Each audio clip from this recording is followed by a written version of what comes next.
महान्यायवादी के बारे में आप जानते कि नहीं जानते? कई बार सवाल आता है ना कि ऐसा कौन सा व्यक्ति है जो संसद का सदस्य हुए बिना भी संसद में जाकर के बोल सकता है, कार्यवाही में भाग ले सकता है, समिति का सदस्य हो सकता है? तो वो व्यक्ति है महान्यायवादी, वो महान व्यक्ति। आर्टिकल 76 में महान्यायवादी की बात की गई है। वो देश का सर्वोच्च कानून अधिकारी होता है। मुद्दा बेसिकली अटॉर्नी जनरल है, सरकार का वकील। इसको कहा जाता है वकीलों का वकील, महान्यायवादी। ठीक है, सबसे बड़ा वकील, सरकार का वकील, सरकार के सारे मामलों में जो है उसको सलाह देना, रिकमेंड देना, केस लड़ना भी, ये सारे के सारे काम जो है महान्यायवादी करता है। सर्वोच्च विधायी अधिकारी, देश का सबसे बड़ा कानूनी अधिकारी होता है। ठीक है, इसकी नियुक्ति राष्ट्रपति के द्वारा किए जाते हैं। अटॉर्नी जनरल बोला जाता है अंग्रेजी में, हिंदी में महान्यायवादी। ठीक है, अब उसके अंदर ऐसी योग्यताएं होनी चाहिए जो किसी भी सुप्रीम कोर्ट के जज के इक्विवेलेंट हो, कि भाई वो सुप्रीम कोर्ट का जज बनने लायक होने चाहिए। अगर ऐसी उसमें क्वालिटीज हैं तो उसको महान्यायवादी नियुक्त किया जा सकता है। महान्यायवादी ऐसे ही अरे गहरे किसी व्यक्ति को थोड़ी नियुक्त कर दोगे। सरकार को तो हर मामले में बहुत गजब की सलाह चाहिए ना। सरकारी मामलों में जो दांव पेच है, कानूनी दांव पेच है, उनसे निकलने के लिए उनको तो एक कोई बेहतरीन दिमाग, बेहतरीन वकील होना चाहिए।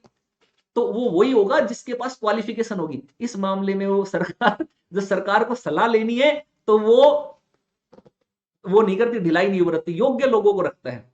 ठीक है, तो वो भारत का नागरिक होना चाहिए, सुप्रीम कोर्ट का जज बनने के लायक उसके पास वो होना चाहिए, योग्यता होनी चाहिए। हाई कोर्ट के जज के रूप में 5 साल तक कार्य करने का अनुभव होना चाहिए, या हाई कोर्ट में 10 साल के वकालत का अनुभव होना चाहिए। ठीक है, और राष्ट्रपति के अनुसार वो न्यायिक मामलों का जानकार होना चाहिए, एक योग्य व्यक्ति होना चाहिए, उसको महान्यायवादी नियुक्त किया जाता है। ठीक है, कार्यकाल संविधान ने निश्चित नहीं किया, राष्ट्रपति के प्रसाद पर्यंत होता है। इसको, इसका मतलब यह है कि हटाने की कोई व्यवस्था नहीं है। जब चाहे इसको हटाया जा सकता है, जब चाहे इसको नियुक्त किया जा सकता है। राष्ट्रपति के प्रसाद पर्यंत अपने पद पर बना रहता है। ठीक है, ये चीज है। तो सरकार का वकील है, तो इसका मतलब यह है कि जब तक सरकार सत्ता में है तब तक ये रहता है। सब सरकार गिर गई या उसका कार्यकाल समाप्त हो गया तो ये परंपरा के तौर पर अपना त्याग पत्र दे देता है।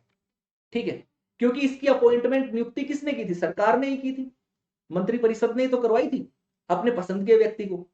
अब जो सरकार ही नहीं रही तो ये उनकी पसंद भी नहीं रहा।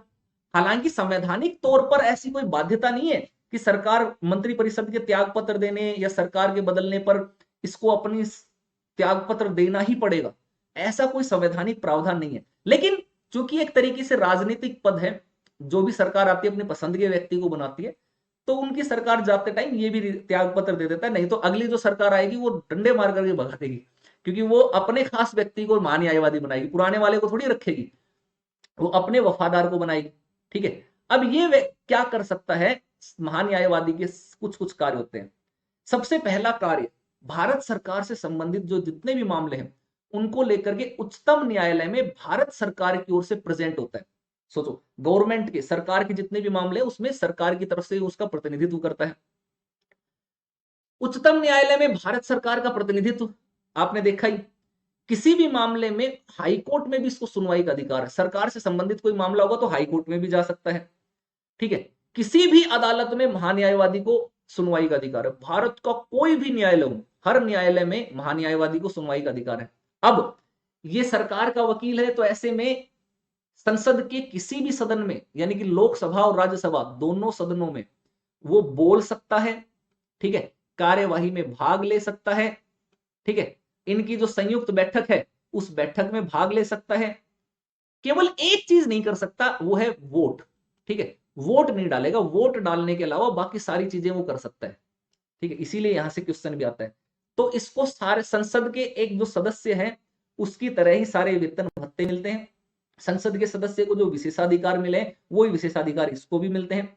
गवर्नमेंट ऑफिसर की श्रेणी में नहीं आता है इसको। ठीक है, सरकारी नौकरी नहीं है ये, इसलिए ये अपना प्राइवेट काम भी कर सकता है। सरकार का वकील रहते हुए भी अगर इसको कोई और प्राइवेट केस मिल गया और इसको लगता है भैया वो मेरे को केस लड़ना चाहिए, क्योंकि अगर महान्यायवादी है और उसके पास कोई केस आ रहा तो मोटा पार्टी होगी, मोटी पार्टी होगी, और उसके लिए कब कई करोड़ों रुपए कमा जाएगा अच्छे से। मोटे केस में 10 15 20 करोड़ रुपए बड़े इजीली बना लेते हैं उस लेवल पर जाकर के, मोटा केस लड़ करके। तो ऐसे में वो प्राइवेटली अपनी निजी विधिक कार्रवाई कर सकता है, खुद की प्रैक्टिस जो है उसको जारी रख सकता है, सरकार के साथ साथ अपना भी कर सकता है। इसके ऊपर किसी चीज की रोक टोक जो है यहां पर देखने को नहीं मिलती है। यहीं पर सवाल आ जाता है आपसे, सवाल क्या पूछ लिया जाएगा कि महान्यायवादी के संदर्भ में निम्नलिखित कथनों पर विचार कीजिए। पहला कथन, वह लोकसभा की कार्यवाही में भाग ले सकता है। दूसरा कथन, वह राज्यसभा का सदस्य होता है लेकिन राज्यसभा में वोट नहीं दे सकता। तीसरा कथन, महान्यायवादी की नियुक्ति राष्ट्रपति के द्वारा की जाती है। चौथा कथन, महान्यायवादी को उन्हीं आधारों पर हटाया जा सकता है जिस तरीके से कैग को हटाया जाता है। फिर आपको कहेंगे सही कथन चुनिए। आप में से जितने भी दोस्त हैं इसका आंसर मैं नहीं दूंगा, आप लोग आंसर देंगे। आपको मैं हर सवाल का आंसर बता देता हूं ना, तो आप लोग फिर आंसर देते नहीं, आपको लगता नहीं सर ने बता दिया। कमेंट बॉक्स में आंसर देना है, फिर वहां पर मैं क्लास खत्म होने के बाद भी फिर मैं रिप्लाई करके बताऊंगा कि सही है कि नहीं, सही था कि गलत। तो कमेंट बॉक्स में आंसर देना है, वैसे कहीं नहीं।